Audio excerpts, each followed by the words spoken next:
Yeah, so I'm about to post something that's kind of unbelievable, fantastic. I was asked by my friend Leslie Fear, who owns that podcast, because I want to know, and she asked me to visit the large home that is in the capital of our country. I'm speaking in code because if I mention this in an obvious manner, the video gets suppressed and goes into review. We all know why. But so I I visited, and I was immediately taken down into like the below ground level where there's a bunch of service tunnels. And I think there were service tunnels, and I think there were lots of tunnels that servants or enslaved people used to use. And I saw a bunch of servants, maids, and I also saw some enslaved people that were like house servants and whatnot. And it appears as though they were not spirits or ghosts, but I was viewing them in their own timeline. So they were actually working.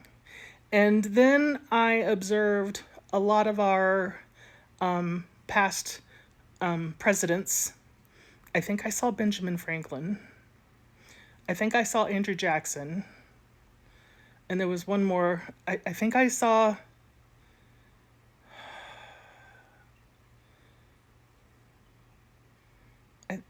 I think it was Eisenhower. I'm not. No, I don't think so. Anyway, I can't remember who the other one was. But anyway, I'm looking around and I'm seeing all these people, but I'm not speaking to them. They're not paying me any mind. And then all of a sudden, poof, in front of me comes the guardian. You know, there's always a guardian of a place. And the guardian just so happens to be, this is the unbelievable part, George Washington, the first president, the first official president of the United States. So I'm asking him if there's anything like what does he think of the current state of events? What does he think about, well, it's all on our minds. I don't need to say it. And does he have any messages or anything that he wants to pass along to people of today? And he started off by telling me that it's a huge disappointment because the document that was created to grant laws and rights and to set up the government is not being used as it was intended by the founding fathers. It was intended to be a living, breathing document that would, like every generation or so, it was supposed to be basically rewritten, amended, changed, updated. It was supposed to be updated like every generation because they knew that times would change, society would change, laws would change, and they wanted this living, breathing document to be able to adapt with the times and the people because it was written for the people. And so he's very upset and not upset, disappointed that this living, breathing document is not being used how it was intended. And he hinted to me that there will come a time not too far ahead in the future.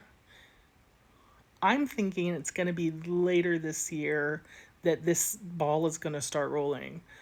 And this document will come to the point where it needs to be restructured to adapt to big changes coming. And he's showing me a vision of like a tide rising, and it's all boats rising with the tide. So big change will come. He is not concerned about what's going on right now because he says the change will come. The change will come, and everything will wash away, and there will be a time of reconstruction. So don't worry too much. Continue to live your lives well, and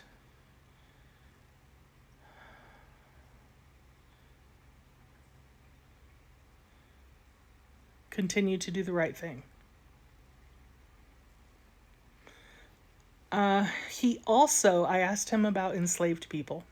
He also, because I asked him that, he said, we did not have the empathy or what is he trying to say? He's trying to say at the time, and it's no excuse, but at the time, we did not have the compassion and empathy and logic to see enslaved people as individuals and not property. That is not an excuse. It is unfortunate history. We're happy that has changed. If we had to do it over again, we hope we would not. And we are very sorry. We're sorry to the people of the time that this affected. We're sorry to the people who are still affected. We're sorry that parts of this country were set up as a disadvantage to these people. And we would like the writers of the new document to please ensure true equality. And then he apologized again. So I don't know if that's gonna ruffle some feathers, but that's what the man said to me. So I know it seems fantastical that I would speak to Mr. Washington himself, but there you have it. Okay, I feel weird about this one. I hope it's okay. All right, I love you. Bye.